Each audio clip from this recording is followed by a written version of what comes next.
My dad beat my mom again. I fought him, took a hit. Mom begged me to stop. She chose him instead, and then, I'll never forget that day. I was 20, just back from college in Chicago, Illinois. My backpack was still slung over my shoulder. I pushed open the door to our small house in Denver. The air felt wrong, heavy. Then I heard it. A scream, sharp and raw, cut through the quiet. It was Mom. My heart dropped like a stone. I ran toward the kitchen, my sneakers squeaking on the hardwood. There he was, my dad, James, drunk again. His face was red, eyes wild, towering over Mom. She was curled up, arms wrapped tight around her stomach, trying to shield herself. His fists slammed down, one after another, into her midsection. She whimpered, her voice breaking. I froze for a split second, my stomach churning. Then rage took over. I dropped my bag. It hit the floor with a thud. I charged at him. No thought, just instinct. "Get off her!" I yelled. My voice cracked, but I didn't care. I grabbed his arm, yanking him back. He stumbled, surprised, and I slapped him hard across the temple. His head snapped to the side. For a moment, I thought he'd go down. I turned to Mom, kneeling beside her. "You okay?" I asked, my voice shaking. Her face was pale, tears streaming. She nodded, barely. I should have kept my eyes on him. Stupid mistake. I heard a scrape, then a whoosh. Pain exploded across my spine. I collapsed, gasping. He'd grabbed a chair and swung it like a bat. The room spun. Before I could move, he yanked me up by my collar. His breath reeked of whiskey. I spit in his face, fury burning through me. "You're a pathetic drunk," I hissed. "You deserve nothing." That set him off. He roared, his grip tightening. I didn't think. My knee shot up, catching him hard below the belt. He let go, crumpling to the floor, groaning. I rushed back to Mom, helping her up. Her hands trembled as she clung to me. But James wasn't done. Not even 30 seconds later, he was back on his feet, eyes blazing. He lunged, wrapping his arm around my throat in a chokehold. My vision blurred, air slipping away. I flailed, my hand brushing the counter. My fingers closed around a screwdriver. Desperate, I stabbed it into his arm. He yelled, his grip loosening. I broke free, gasping, and he yanked the screwdriver out, swinging it at me. I ducked, heart pounding. Then, a loud knock. "Police! Open the door!" Mom staggered. Looking back, I should have seen it sooner. Growing up in our quiet suburb outside Denver, Colorado, I thought our family was normal. But normal doesn't leave bruises. Normal doesn't make your mom flinch when someone raises their voice. I was just a kid, maybe 8 or 9, when I started noticing things weren't right. My dad, James, had a temper. It wasn't loud all the time. Sometimes it was quiet, cold, like a storm waiting to break. I remember one night vividly. We were headed to my grandparents' house for dinner. Mom, Linda, was at her vanity, brushing on makeup. I was sitting on her bed, playing with a toy car. She looked beautiful, even with tired eyes, but something was off. Her hands shook as she dabbed concealer under her eyes. I tilted my head, curious. "Mom, why do your eyes look like a raccoon's?" I asked, innocent as ever. She froze. The brush stopped midair. Her reflection in the mirror caught my gaze. Her eyes were puffy, circled with dark purple marks. My stomach twisted, even though I didn't understand why. "Just allergies, sweetie," she said, her voice soft but shaky. She forced a smile. "I'll take some medicine later, okay?" I nodded, but I wasn't convinced. Allergies didn't make her look scared. That week, Dad had been in one of his moods. His voice had boomed through the house, shaking the walls. He'd yelled about the dinner being too salty, about the laundry not being folded right. Little things. Always little things. I'd hide in my room, clutching my pillow, waiting for the shouting to stop. Sometimes I'd hear a crash, like a plate hitting the floor. Mom would say it was an accident. I wanted to believe her. That night at my grandparents' house, everything seemed fine on the surface. Dad laughed, cracking jokes, passing the mashed potatoes like he was the perfect husband. Mom smiled, but it never reached her eyes. I watched her closely. When Dad reached across the table for the bread, she flinched, just for a second. No one else noticed, but I did. My chest tightened. I didn't know what it meant. Not really, but I knew it wasn't good. As I got older, the pieces came together. The accidents weren't accidents. The bruises Mom hid under long sleeves, the way she'd jump when Dad walked into the room, it all pointed to him. I'd lie awake at night, replaying moments. Like the time I found her crying in the bathroom, her lips swollen. She said she'd tripped. I was 12 then, old enough to know better. I'd seen Dad storm out of the house earlier, slamming the door so hard the windows rattled. By high school, I understood the pattern. Dad would lose it, hurt her, then act like nothing happened. He'd bring her flowers, call her darling, and she'd forgive him. Every time. I hated it. I hated how she'd defend him, saying he was stressed from work, that he didn't mean it. I wanted to scream at her to leave him, but I was just a kid. What could I do? That night in the kitchen, after I fought him off, those memories flooded back. I looked at Mom, her face bruised again, and I felt like that scared little boy all over. But I wasn't a kid anymore. I was done watching her suffer. I begged her to press charges, to keep him away. She just shook her head, tears falling. "He's sick, honey," she whispered. "He needs help, not jail." My heart sank. She was still protecting him. After everything, she couldn't let go. I wanted to shake her, to make her see what I saw, but she wouldn't budge. I stood there, helpless, as the police took Dad away. I knew it wasn't over. Not yet. A few weeks after the kitchen incident, things felt eerily quiet. I was back in Denver, trying to focus on college assignments, but my mind kept replaying that night, Dad's fists, Mom's tears. I I couldn't shake it. One evening, I was at the kitchen table, scribbling notes for a history exam. The front door creaked open. Mom slipped in, quiet as a shadow. Her movements were careful, like she didn't want to be noticed. I looked up, pencil still in hand. "Hey, Mom, where have you been?" I asked, casual at first. She froze, her purse clutched tight. Her eyes darted away, like a deer caught in headlights. My gut twisted. Something was wrong. "I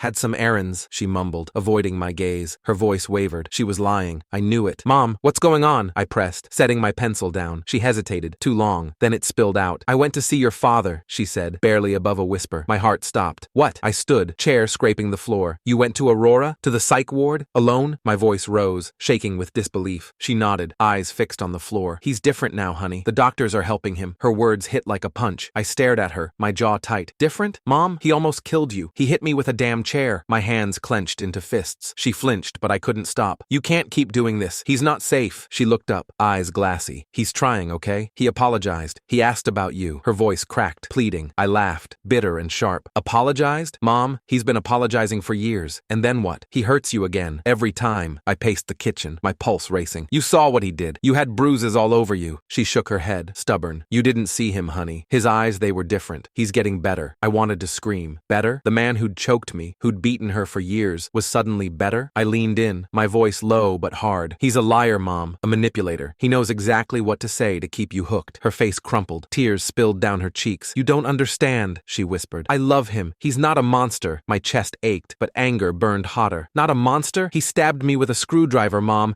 He's dangerous." I was shouting now, my voice echoing in the small kitchen. She wiped her eyes, but her resolve didn't break. "He's sick. He needs us." I stopped pacing, staring at her. "No, Mom. You need to be safe. I need you to be safe." My voice softened, almost breaking. "I can't lose you to him." She looked away, silent. The air felt thick, heavy with words we couldn't say. I tried one last time. "Please, Mom, don't let him back in. He'll hurt you again. I know it." She didn't answer. She just sat there, hands folded in her lap, staring at nothing. My heart sank. She wasn't listening. She never did. All those years, all those bruises, and she still believed he could change. I wanted to shake her, to make her see the truth, but I couldn't. "I'm scared for you," I said, my voice barely a whisper. She didn't look up. I turned and walked to my room, the silence louder than any scream. A few months later, the call came. The hospital in Aurora said Dad was better. They were releasing him. My stomach dropped. I begged Mom to reconsider, to keep him away, but her face lit up, hopeful, like she'd been waiting for this. "He's changed, honey," she said, her voice soft but firm. I wanted to believe her, but I knew better. James didn't change. He never did. When Dad walked through the door of our Denver house, it was like nothing had happened. He flashed that charming smile, hugged Mom, called her darling. She melted, laughing like a schoolgirl. I stood in the corner, arms crossed, watching. His eyes met mine, and for a second, I saw it the same cold glint. My skin prickled. "Good to see you, son," he said, too smooth. I nodded, jaw tight, and walked away. I tried to avoid him. I'd stay late at college, bury myself in books, anything to keep out of that house. But the tension was suffocating. Every night I'd hear him and Mom talking, laughing. She'd cook his favorite meals, humming in the kitchen. It felt like a lie. I kept waiting for the mask to slip. It always did. It didn't take long. One night, I came home late, exhausted from a shift at a coffee shop downtown. The house reeked of whiskey. Dad was sprawled on the couch, a bottle in hand. His eyes were glassy, his voice sharp. "Where you been, college boy?" he slurred, sitting up. I ignored him, heading for my room. "Don't walk away from me," he snapped. My heart raced, but I kept moving. He stood, swaying. "You think you're better than me, huh? With your fancy school?" His voice grew louder, venomous. I turned, my fists clenched. "I'm not doing this, Dad." My voice was steady, but inside, I was shaking. He stepped closer, his breath hot and sour. "You're nothing," he spat. "A weak little punk." I stayed quiet, hoping he'd burn out, but silence made him worse. He shoved me, hard. My back hit the wall,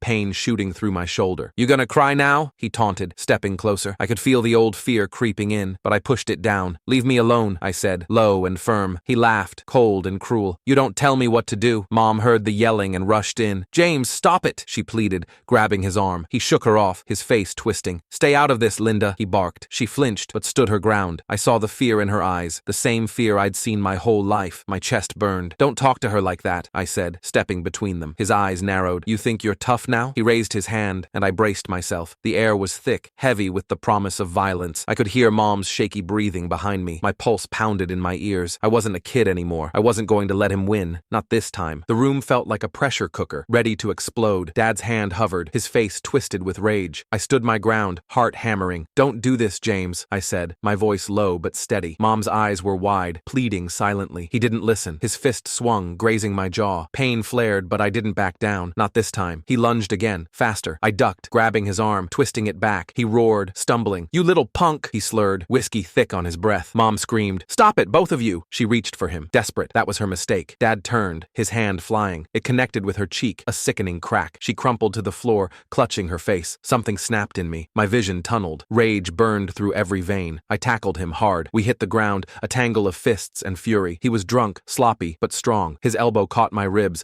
knocking the air out of me. I gasped, but kept swinging. My fist found his nose, blood spurting. He howled, thrashing beneath me. Mom was crying, begging me to stop. I barely heard her. All I saw was years of her bruises, her tears, her lies to protect him. I pinned him down, my knee on his chest. "You're done hurting us," I growled. His eyes, wild and bloodshot, glared up at me. He spit, cursing. I didn't care. I was done being afraid. I scrambled to my feet, grabbing my phone. My hands shook as I dialed 911. "Help, please," I said, voice breaking. "My dad's attacking us. He's drunk. Hurry." The operator's calm voice steadied me. "Stay safe. Police are on the way." I looked at Mom, curled up, sobbing. My heart ached, but I couldn't waver. Not now. Dad tried to stand, swaying. "You're gonna regret this," he slurred, pointing a shaky finger. I ignored him, helping Mom up. Her cheek was red, already swelling. "I'm okay," she whispered, but her eyes said otherwise. I held her close, my own bruises throbbing. The sirens wailed outside, growing louder. Relief washed over me, mixed with dread. The police burst in, guns drawn. "Hands up!" they shouted. Dad froze, then raised his hands, muttering curses. They cuffed him, dragging him out. He yelled, "Linda, tell them I didn't mean it." She didn't move. I looked at her, expecting her to speak up, to defend him like always, but she just stood there, silent, tears streaming. At the station, I made my choice. "I'm pressing charges," I told the officer. My voice was firm,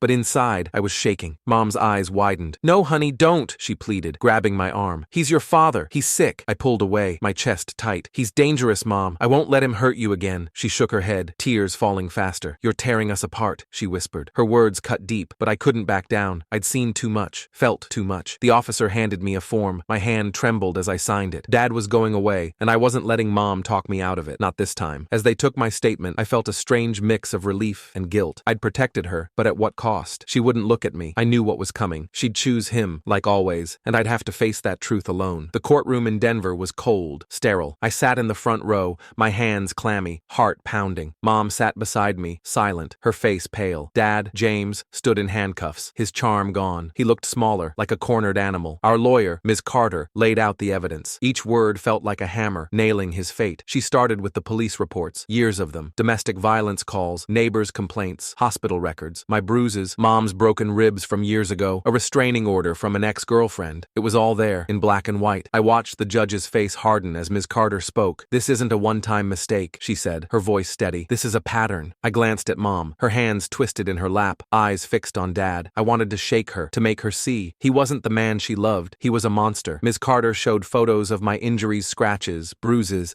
the stitches from the beer bottle, then Mom's swollen cheek. The judge leaned forward, his brow furrowed. Dad tried to play the victim. "I was drunk," he said, voice trembling. "I'm sick. I need help, not prison." His eyes darted to Mom, pleading. She looked away, but I saw her waver. I clenched my fists, nails digging into my palms. He was doing it again, manipulating her, even now. Ms. Carter didn't flinch. She presented a neighbor's testimony, a woman who'd seen Dad shove Mom in the driveway. Then my medical records, detailing the concussion from that night. The evidence piled up, undeniable. The judge's face was stone. "Mr. Thompson," he said, voice low, "your history speaks for itself." When the verdict came, my breath caught. "Indefinite commitment to a psychiatric facility," the judge declared. Dad's face crumbled. He turned to Mom, desperate. "Linda, please, tell them I can change." She didn't move. Her eyes were wet, but she stayed silent. I felt a rush of relief, then dread. Dad broke down, sobbing, begging the judge to reconsider. The bailiffs grabbed him, pulling him toward the door. He looked at me, eyes wild. "You did this!" he screamed. I didn't flinch. I'd done what I had to. But Mom, she turned on me. "You've ruined everything," she hissed, her voice raw. "You took him away from me." My heart shattered. "I saved you," I said, voice breaking. "He would have killed you." She shook her head, tears streaming. "You don't understand. I loved him." The judge banged his gavel, calling for order, but the damage was done. Mom stood, her face a mask of pain, and walked out of the courtroom. I sat there, alone, as the room emptied. My chest ached, heavy with guilt and anger. I'd fought for her, for us, but she chose him, again. As I left the courthouse, the weight of it hit me. I'd won justice, but lost her. The one person I'd fought for was gone, and I didn't know how to fix it. I walked out of that Denver courthouse with nothing but a backpack and a broken heart. Mom's words echoed in my head. "You ruined everything." I'd saved her from James, but she saw me as the villain. I couldn't stay in that house anymore, not after she'd chosen him again. I grabbed a few clothes, my laptop, and left. The door clicked shut behind me, loud in the silence. A friend in Boulder, Colorado, let me crash on his couch. Jake was a good guy, never asked asked too many questions. His small apartment became my refuge. I'd lie there at night, staring at the ceiling, replaying everything. The fights, the bruises, Mom's tears. I kept thinking I could have done something different. Maybe if I'd said the right words, she'd have seen the truth. But deep down, I knew better. Days turned into weeks. I threw myself into routine to keep from falling apart. I'd wake up early, catch the bus to campus, sit through lectures. After class, I'd work shifts at a diner, the kind with sticky tables and late-night crowds. The grind kept me sane. But every night, when I got back to Jake's, the quiet hit hard. I'd check my phone, hoping for a text from Mom. It never came. I missed her. God, I missed her. She was the one constant in my life, the one I'd fought for. Growing up, she'd been my rock making pancakes on Sundays, cheering at my soccer games. Even with Dad's chaos, she'd always been there. Now, she was gone. Not because she was hurt, but because she chose to be. That hurt worse than any punch James ever threw. I kept picturing her alone in that Denver house. Was she okay? Did she regret screaming at me in court? I wanted to call, to hear her voice, but then I'd remember her eyes that day, cold, angry, blaming me. I couldn't go back. Not yet. Maybe not ever. I'd spent years trying to save her, thinking if I fought hard enough, I could pull her out of his grip. I was wrong. It hit me one night, sitting on Jake's couch, a cheap beer in my hand. You can't save someone who doesn't want saving. Mom loved James, even after everything. The bruises, the yelling, the hospital visits, she still saw something worth holding on to. I'd begged, fought, bled to protect her, but she didn't want it. She wanted him, and that was her choice, not mine. I stopped hating her for it. It took time, but I let go of the anger. She wasn't strong enough to leave him, and that wasn't my fault. I couldn't carry that weight anymore. I had to live for me now. I started small saving tips from the diner, planning for my own place. College became my focus, a way to build something better. I wasn't just surviving. I was moving forward. Sometimes I wonder if she'll call, if one day she'll realize what James was, what he cost us. But I don't hold my breath. I've learned to keep going, to find peace in the quiet moments. I'm on my own now, piecing together a life without her, without him. It's hard, but it's mine, and for the first time I feel free.